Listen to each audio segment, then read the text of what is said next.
नाथ द्वार में नवनीत प्रियालाल जी, इतने से लड्डू गोपाल, छोटे से,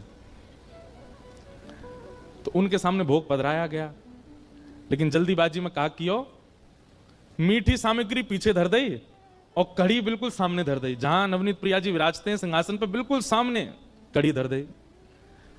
और नवनीत प्रिया जी का नियम है, बहुत आनंद वाली कथा है उनकी, वो मंदिर में भोग नहीं लगाते। छोटे से गोपाल जी हैं, अपने सिंहासन पर बैठे, सिंहासन सहित रसोई घर में जाते हैं और रसोई घर में चूल्हा के बगल में बैठ के पाते हैं। क्यों? भावना ऐसी है कि बोले गोपाल जी हैं, गोपाल जी कोई टेबल पे बैठ के, चौकी पे बैठ के थोड़ी पामे, वो तो यशोदा मैया के बगल में बैठे रहे, यशोदा मैया बनाती रहे, पवाती रहे, लाला ले लाला मैं रोटी बना रही हूँ, बाबा का जी तू रोटी खातो रहने एक देर, यशोदा मैया चूल्हा पे प्रसाद बनावे और ठाकुर जी बैठे बैठे पामे। इस भाव से श्री ठाकुर जी रसोई घर में जाते हैं, वहीं प्रसाद भोग लगाते हैं। किसी की रसोई इतनी पवित्र हो तो वो ये लीला कर सकते हैं, इतना अवकाश है उनके पास कि वो घर में ही रहते हैं। तो ऐसी एक योजना बनाओ, ठाकुर जी को श्रृंगार मंदिर में, ठाकुर जी का बाल भोग मंदिर में, लेकिन राजभोग दोपहर का जो भोग होता है उसमें ऐसी सुंदर पूरे मार्ग पर गोबर को चौका लगाओ, ठाकुर जी को सिंहासन धीरे से उठाओ और रसोई घर में बढ़िया सुंदर गोबर के चौका लगा के वहीं विराजमान करो और वहीं ठाकुर जी के सामने प्रसादी बना करके फिर ठाकुर जी को पधराओ। सेवा तो बहुत विस्तार की है, लेकिन हम लोगों पर समय नहीं है।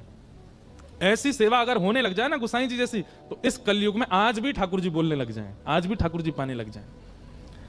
तो नवनीत प्रियालाल जी रसोई में गए, जल्दी जल्दी में सेवकों ने मिष्ठान तो पीछे धर दिया और कड़ी सामने पधरा दी। कच्छु रोटी ठाकुर जी के सामने बना करके सन्मुख पधरा दी और फिर सबरे जन प्रणाम करके फिर वहां से चले जाएं। अब अपने सखान को बुला लियो, लाल जी प्रेम से पाओ। और मंदिर वहां रसोई घर की किवाड़ बंद करके सब चले गए। थोड़ी देर बाद जैसे ही भीतर रसोई में प्रवेश किया तो क्या पाया, ठाकुर जी अपने सिंहासन पे है ही नहीं। प्रवेश सिंहासन पे लाल जी है ही नहीं। अब तुम्हारा झल्ला मच गया, ठाकुर जी कहां गए, नवनीत प्रियालाल कहां गए, सब जगह खोजो कहीं नहीं मिले।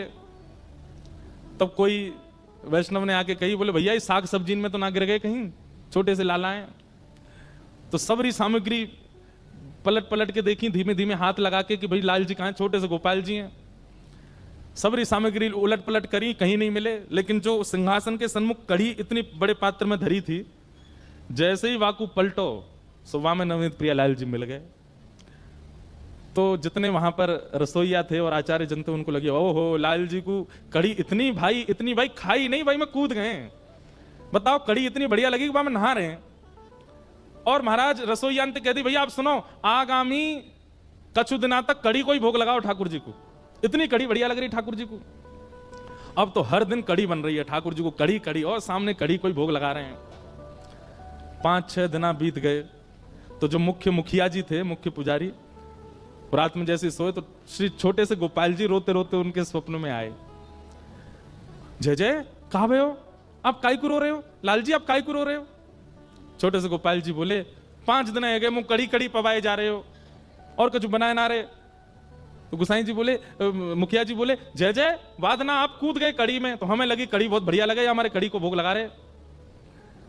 ठाकुर जी बोले अरे कड़ी बढ़िया लगे या हमारे ना कूदो, तो तुमने खीर दूर धर दी, मैं तो वह लेवे जा रहा हूं, कड़ी बीच में आ गई भाई, मैं गिर गो, मैं तो खीर पावे जा रहा हूं, कहा करूं इतनी बड़ी कुआ जैसी कड़ी में गिर गो मैं तो। मुखिया जी के नेत्र सजल हो गए, रात्रि में ठाकुर जी को प्रणाम किया, जय जय क्षमा कर दो। ऐसी लीला ठाकुर जी।